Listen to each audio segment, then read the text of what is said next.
क्या 2027 में अपर्णा यादव विधानसभा चुनाव लड़ेंगी? बीजेपी अध्यक्ष से मुलाकात ने बढ़ाई सियासी हलचल। उत्तर प्रदेश की राजनीति में एक बार फिर एक मुलाकात ने चर्चाओं का बाजार गर्म कर दिया है। समाजवादी पार्टी के राष्ट्रीय अध्यक्ष अखिलेश यादव की भाभी और भारतीय जनता पार्टी की नेता अपर्णा यादव की कुछ तस्वीरें सामने आई है। इन तस्वीरों के सामने आने के बाद सवाल उठने लगे हैं, क्या 2027 विधानसभा चुनाव में अपर्णा यादव को बड़ी जिम्मेदारी मिलने वाली है?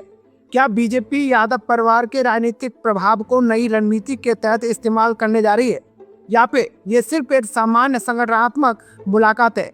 दोस्तों आइए जानते हैं इसके पीछे आकर पूरी कहानी क्या है। दोस्तों, लखनऊ में भारतीय जनता पार्टी की नेता अपर्णा यादव ने बीजेपी के राष्ट्रीय अध्यक्ष और राज्यसभा सांसद नितिन नवीन से शिष्टाचार मुलाकात की। ये मुलाकात सामान्य दिख सकती है दोस्तों, लेकिन इसकी तस्वीरें सोशल मीडिया पर आते ही राजनीतिक गलियारों में चर्चाओं का दौर शुरू हो गया है। अपर्णा यादव ने इस मुलाकात की तस्वीरें अपने आधिकारिक एक्स अकाउंट पर भी साझा की।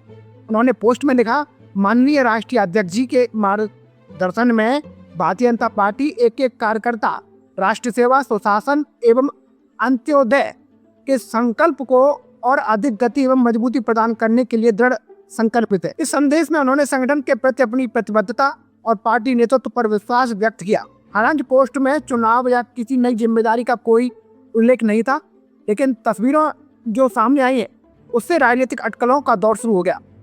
दोस्तों, अपर्णा यादव लंबे समय से बीजेपी की सक्रिय नेता हैं और समाजवादी पार्टी छोड़कर बीजेपी में शामिल होने के बाद से ये चर्चा होती आई है भाई पार्टी उन्हें उत्तर प्रदेश की राजनीति में बड़ी भूमिका दे सकती है।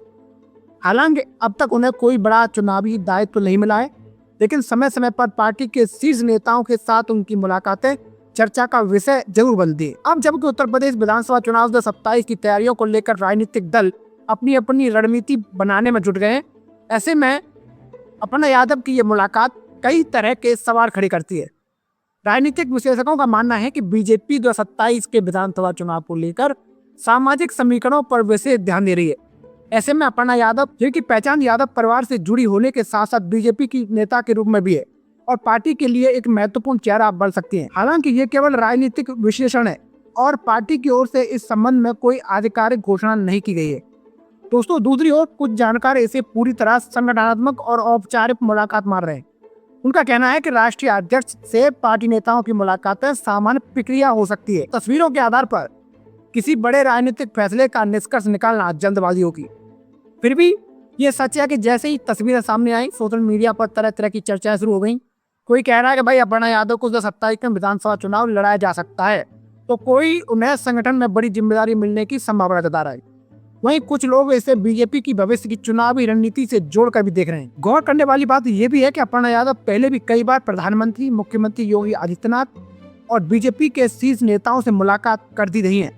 हर बार ऐसी मुलाकातों के बाद राजनीतिक चर्चाएं तेज हुई है, लेकिन अंतिम फैसला हमेशा पार्टी नेतृत्व के समय आने पर लिया जाता है।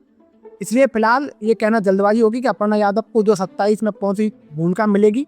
अभी तक न तो बीजेपी की ओर से कोई आधिकारिक घोषणा हुई है और न ही अपर्णा यादव ने चुनाव लड़ने को लेकर कोई सार्वजनिक बयान दिया है।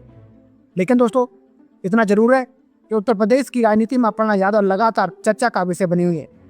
उनकी सक्रियता और पार्टी नेतृत्व के साथ लगातार संवाद ये संकेत जरूर देता है कि बीजेपी उन्हें अपने महत्वपूर्ण नेताओं में शामिल मानती है और आने वाले समय में पार्टी क्या फैसला लेती है इस पर सभी की नजरें रहेंगी। अब सबसे बड़ा सवाल आपसे है, क्या आपको लगता है कि बीजेपी 2027 विधानसभा चुनाव में अपर्णा यादव को बड़ी जिम्मेदारी दे सकती है? क्या उन्हें चुनाव मैदान में उतारा जाना चाहिए या ये सिर्फ एक सामान्य संगठनात्मक मुलाकात थी? अपनी राय कमेंट बॉक्स में जरूर बताइए। तो दोस्तों, मैं था आपका अपना मुकेश उपाध्याय। अगर आपको हमारी जानकारी अच्छी लगी हो तो कमेंट बॉक्स में जरूर बताइएगा। जय हिंद।